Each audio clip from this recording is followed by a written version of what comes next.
Welcome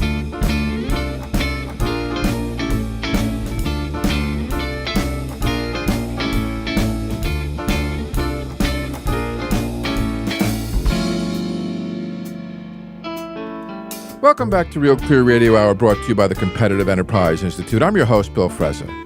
Joining us for the second half of our show to discuss the world of corporate welfare is Romina Boccia, Deputy Director of the Thomas Rowe Institute for Economic Policy Studies at the Heritage Foundation. Romina, welcome to the show.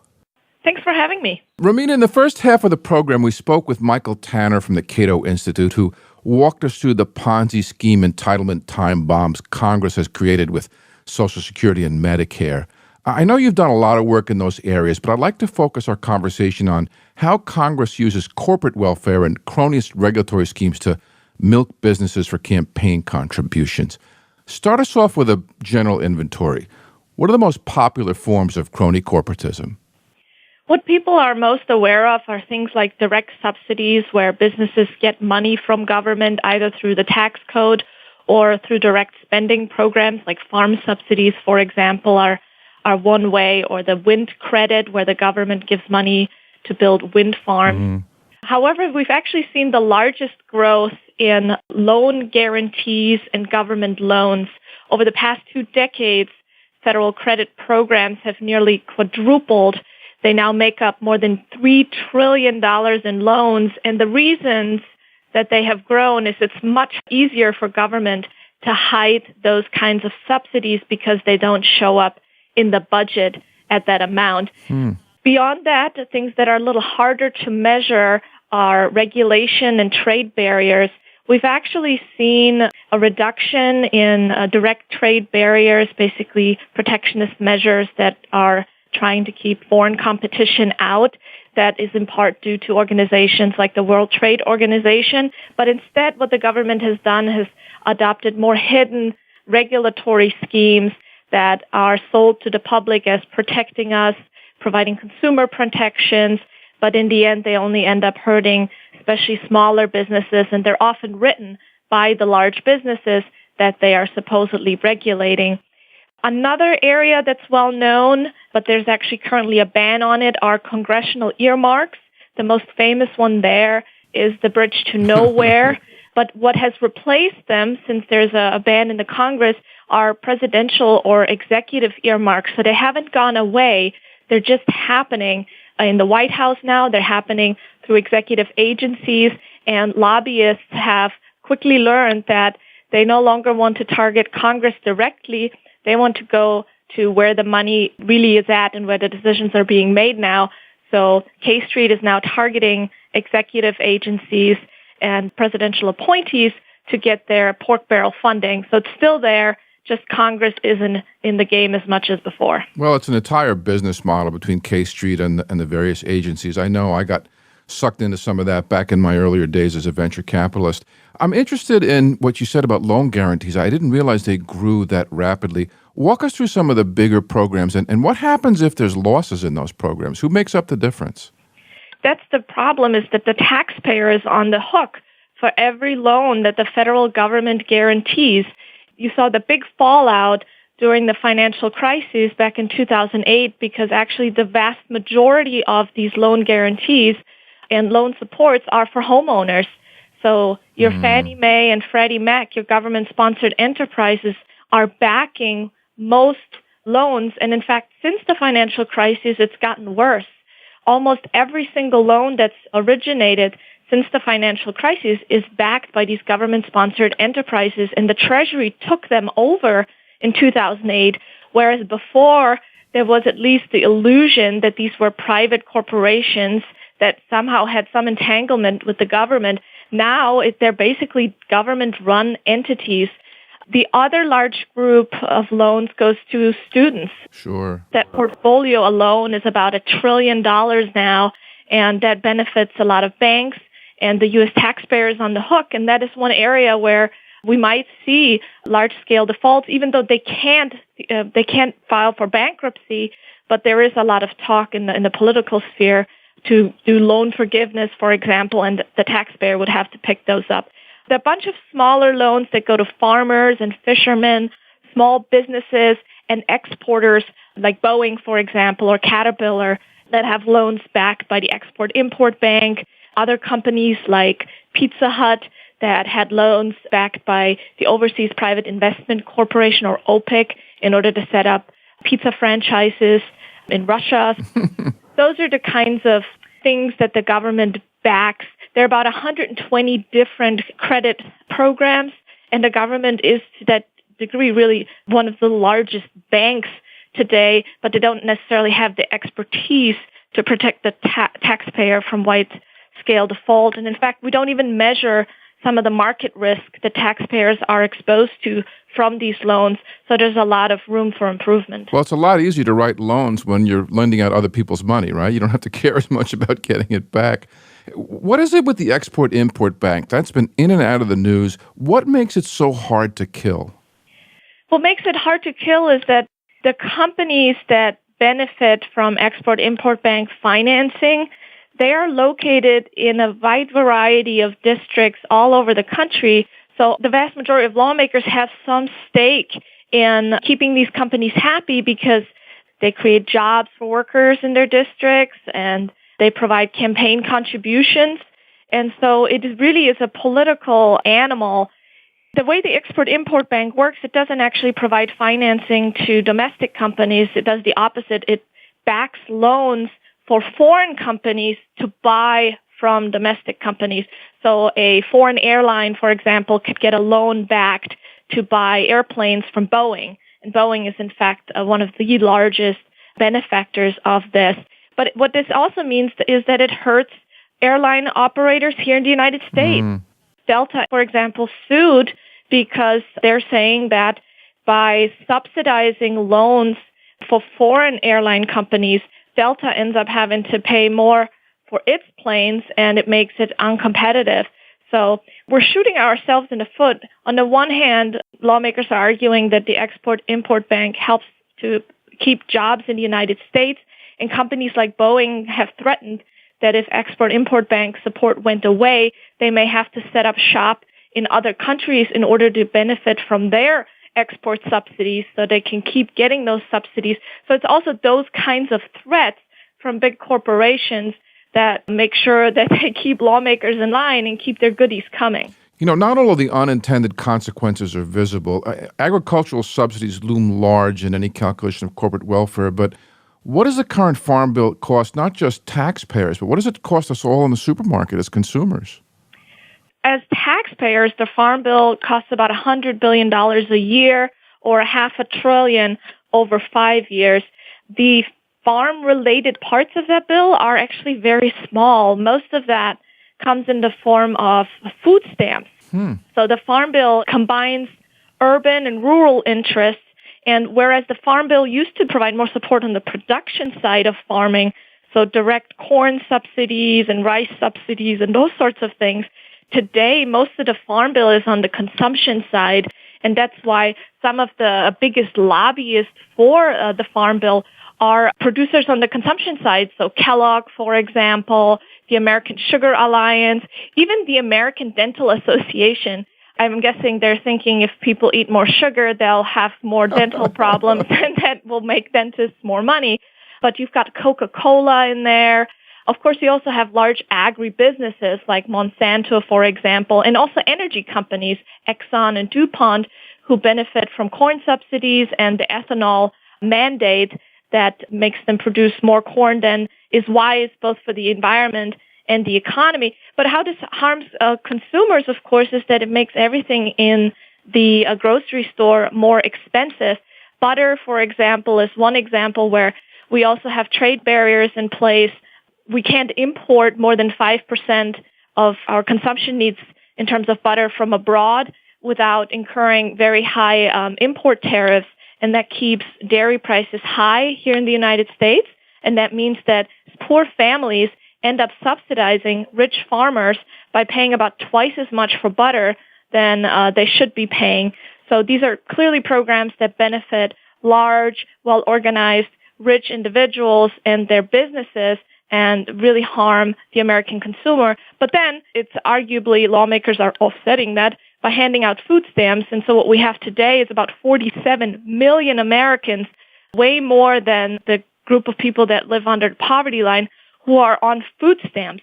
So we're making food more expensive, and then we're handing out federal money to help people buy that food that we've made so expensive. But I guess that allows politicians to buy votes from two separate parties, the consumers and the producers. That's exactly why those programs are bundled together in the Farm Bill like that. And that's why some Republicans in the House were trying to separate food stamps from the agricultural components in the Farm Bill. And what they found is that they had a really hard time passing those bills as standalone legislation. So in order to get it passed, they ended up bundling it together again, and that's how it ended up getting passed. So, Romina, before the break, you commented on the ethanol mandates in terms of how that distorts corn prices. Haven't the environmentalists finally woken up to the fact that ethanol does more harm to the environment than good? They have. There's been a number of different scientific studies that show that the environmental benefits of corn ethanol are very limited, and in fact that the production of corn ethanol is creating more greenhouse gases, and if you're worried about global warming, making that worse too compared to just using gasoline. And it's because in the process of farming corn, you're using a lot of fertilizer and farm equipment that harms our soil and harms our air. And you even have former Vice President and environmentalist Al Gore publicly out there saying that the corn ethanol mandate is bad policy and it was a mistake. And you have lots of environmental groups on that side, like the Sierra Club and Friends of the Earth. And yet it seems to be so difficult to get rid of the corn ethanol mandate. And you have to wonder what's driving that political decision to keep a bad policy that harms our environment and harms cars and taxpayers. I mean, it's a lose-lose, except for farmers in Iowa, who, of course, love that policy. Has anyone added up how many political donations are somehow tied to the ethanol mandate? I don't have a number in mind for that, but one thing that has happened is that the price of corn has more than doubled since the ethanol mandate was put in place. So farmers, particularly in Iowa, who produce almost half of our ethanol that's being used, they benefit greatly from the current mandate. Right now, the U.S. government requires that about 15 billion gallons of corn ethanol have to be blended in with gasoline that we put into our cars, and that mandate is rising to 36 billion, so more than doubling before the end of the decade, and that is driving major employers like Dow and DuPont into states like Iowa to produce that corn ethanol, and that's creating lots of jobs and wealth for farmers in Iowa. And as you're well aware, Iowa is a really important state when it comes to selecting a president. So this year in particular, this is on the radar. Well, transportation is a classic sector that sucks down billions in corporate welfare. Rather than feeding our money into cars, where are we on Amtrak? Will it ever become profitable? So Amtrak receives about $1 billion in subsidies per year. They get operating subsidies, capital subsidies. Taxpayers even have to subsidize their food service because they can't make money either way you look at it. One of the problems is that Amtrak has a monopoly on passenger rail service. One of the things that Congress could do is repeal that monopoly so that private companies would be allowed to enter the market and provide passenger rail service where they see a viable commercial market. That can also send signals as to what train lines are actually viable commercially. Instead, we are subsidizing Amtrak, and a lot of the money, a lot of these subsidies go to benefit labor unions because labor costs in the form of very generous wages and benefits that are required by union labor agreements constitute about half of Amtrak's operating costs. So that's where the coalition comes about. Labor is organizing through union efforts to keep these Amtrak subsidies in place, because if you privatized Amtrak, it's not clear that the labor would be provided by union contracts because, of course, they make everything more expensive. We have a similar problem when it comes to road building, especially if states take money from Washington, because we have a law in place that basically requires that any federal grants for road building have to be serviced by union labor, which adds about 25% of excess cost to these projects. and makes them more expensive for the taxpayer, also means that we're probably building less roads than we otherwise would because we're spending so much on labor. Speaking of laws that funnel money into unions, the Jones Act has been one of the most punishing pieces of crony corporatist legislation impacting both maritime trade and places like Puerto Rico and Hawaii that rely on it. Remind us the history of that act. Oh, the Jones Act is such a bad piece of law. It was passed in 1920, so it's really, really old, and it got its name from its author, Senator Jones.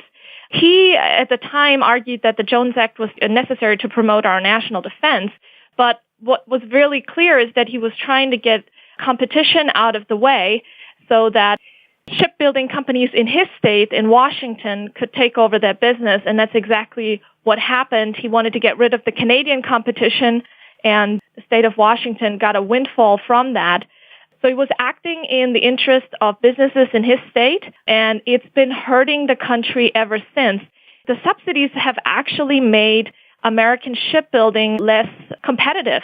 The industry in the U.S. has been shrinking as other nations have been expanding, and yet we continue with this bad policy that is not making us stronger when it comes to national security. It's harming U.S. shipbuilding, and it's harming some of the most vulnerable islands that have to buy all of their goods from U.S.-built ships with U.S.-manned crews that originate in the United States. And it's been one of the causes of high costs that have been named when it comes to Puerto Rico and some of the plight they're facing right now, because they, too, are subject to the Jones Act. So they have to buy everything coming through the United States on U.S.-flagged vessels, and everything coming on those vessels is more expensive because they're not allowed to buy from any other ships. The Department of Energy has been playing favorites for some time, subsidizing alternative or renewable energy programs. What's its track record been like so far? It's a difficult thing to answer because if you ask people who've looked at their portfolio, especially proponents of the program, they'll argue that the portfolio is very strong, that it's supposedly outperforming private portfolios. And in fact, the government is making some money according to their bad accounting practices on these loan guarantees. However, you can also point to bankruptcies like Solyndra, for example, that were vast failures. And you can say, look, this is obviously not working. It really doesn't matter, though, whether they're making money and the portfolio is healthy or not, because what we're not taking into account is all of the ways in which these loan guarantees that reward political cronies, and we know that the Obama administration in particular has been selecting people who've been giving campaign contributions to them for loan guarantees, and there's lots of stories that show that that's been the case. We are distorting markets. We are funneling money into companies that may be able to stand on their own with private support, may not, but we will never know because we're propping them up with taxpayer money. We are encouraging innovation in industries that perhaps we should be putting that money elsewhere. And so it's all these market distortions and how it makes our economy less versatile, less flexible, and growing less because we're less productive, because we don't allow market forces to direct those investments. All of those costs are not considered when looking at the DOE portfolio. That's what I'm more concerned about, is all of the market distortions that we're not taking into account. So not all the lobbyist donations from corporations are looking for favors. Sometimes people are just looking to be left alone. How do milker bills work? Milker bills are very interesting, and I have a story there. And anybody who wants to learn more about them, I highly recommend a book by Peter Schweitzer called Extortion. And he tells the story of the particular effort in 2011 with the Stop Online Piracy Act, or SOPA bill. Leading up to the 2012 election, there were concerns that the Obama administration may have trouble raising money. So they came up with this great concept of a double milker bill. They went to Hollywood and said, hey, we would like to help you stop online piracy because you hate people downloading movies that you make online for free. This is theft, and we want to help you stop it. And so they got the Hollywood executives to give them a bunch of money for that measure. And the way in which they were going to stop it is they were going to ask companies like Google and Facebook to be responsible for stopping online piracy, but that puts them in a position that they can hardly carry out. It would have made linking things illegal, and it would have put Google and Facebook and other companies, these platforms, made them responsible and legally liable for illegal acts of their users that they can hardly police. And so money was flowing in from Hollywood to promote the bill and from Silicon Valley to stop the effort. And in the end, it didn't pass, but it probably never was intended to pass.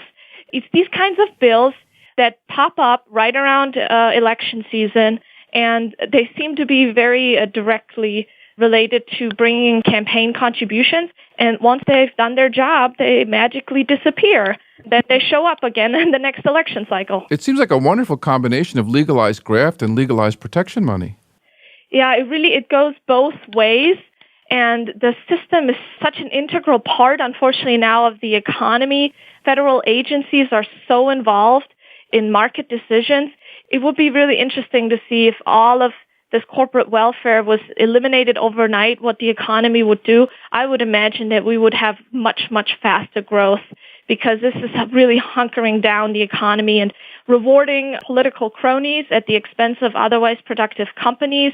And it's particularly harming the little guy, because the guys who are getting the support from the government and who are getting regulations put in place that harm their competitors, they tend to be larger, more established businesses with the kinds of bank accounts that can make these things happen in Washington. And the little guy who's trying to compete, he's the one who gets hurt, and that makes us all worse off. So, Romina, corporate welfare is notoriously hard to kill because of the concentrated benefits and dispersed costs. What are the lessons from the Base Closure and Realignment Commission that might be useful should we ever get an administration committed to cutting corporate welfare?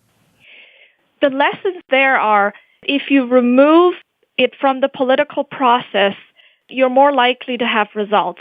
So what the Base Closure and Realignment Commission did, instead of lawmakers selecting bases for closures, which they were hardly willing to do because those bases created economic development in their districts, they created employment. So there are all sorts of reasons why lawmakers didn't want to select the base in their district for closure, but one in somebody else's. That didn't end up working. So what ended up working was putting in place an independent, outside expert commission that wasn't part of the political process to use objective criteria to determine which bases should be closed. We could use a similar method and allow an independent commission to select programs that don't work, that are clearly corporate welfare, that have a history of fraud and abuse, and there are plenty of them. There's at least $100 billion we can easily cut out on an annual basis, and likely more once we start digging. What's really important with this is that you basically provide political cover for lawmakers to do something they otherwise would not do. Well, that's because it has to go to Congress for an up or down vote with no amendments. Is that correct? It does. You do want to limit the amendment process because that's where members would try to peel off programs that they like or where they've been lobbied. And so you have to stop that whole process and push it through as one package in the same way in which Congress passes massive, large-scale spending bills like the omnibus at the end of the year, because they know that if you package a bunch of bad stuff together, it's easier to get it through than on a single basis. The Farm Bill is another example. So we're trying to use that mechanism that Congress is mostly using for bad and for expanding the size of government to do the opposite, to use it for good, to eliminate bad and crony programs. And using that kind of mechanism, we know works. We just got to make it work for our interests now. Well, Romina, it's been an interesting walk through all the nooks and crannies of crony corporatism. Thanks for coming on the show and bringing us up to date. Thanks for having me. That was Romina Boccia, Deputy Director of the Thomas Rowe Institute for Economic Policy Studies at the Heritage Foundation, here on Real Clear Radio Hour, brought to you by the Competitive Enterprise Institute.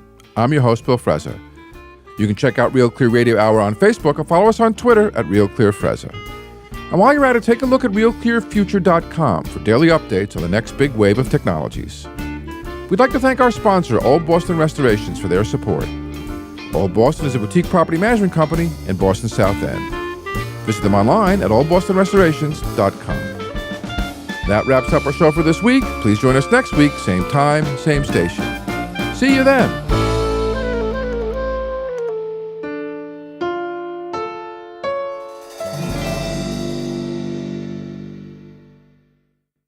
The Competitive Enterprise Institute is a nonprofit public interest group based in Washington, D.C., promoting innovation and entrepreneurship for a prosperous and peaceful society. Visit CEI.org to learn more.